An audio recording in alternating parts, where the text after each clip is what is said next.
Judith Blacklock and I've got a flower school in London.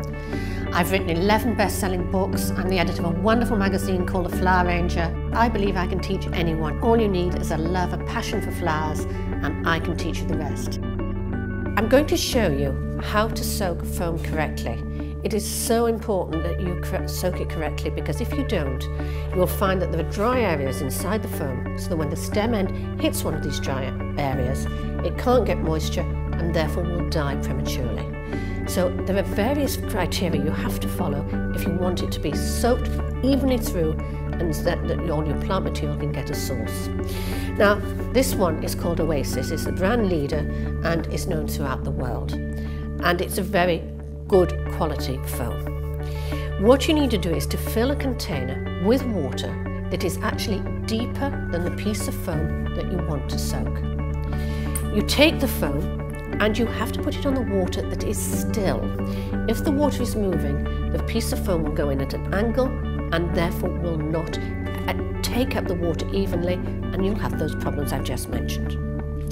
So onto the still water, you place it and watch it descend under its own weight, and it takes a very short time. Nowadays, new technology means that in 30-40 seconds, this piece of foam will be fully charged with water and weigh considerably more than before you put it in.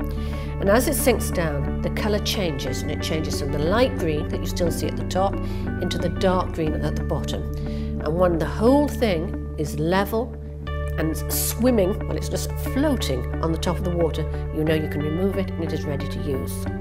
So there it is. The water is now going right through, it's nearly there, and once it has all turned to the dark green, I'm going to remove it and it is ready to use. And there is your soaked Oasis and it's ready to use.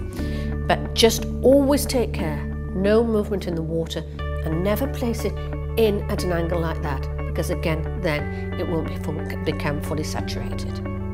So that is how you soak a piece of foam so that your flowers will last and last.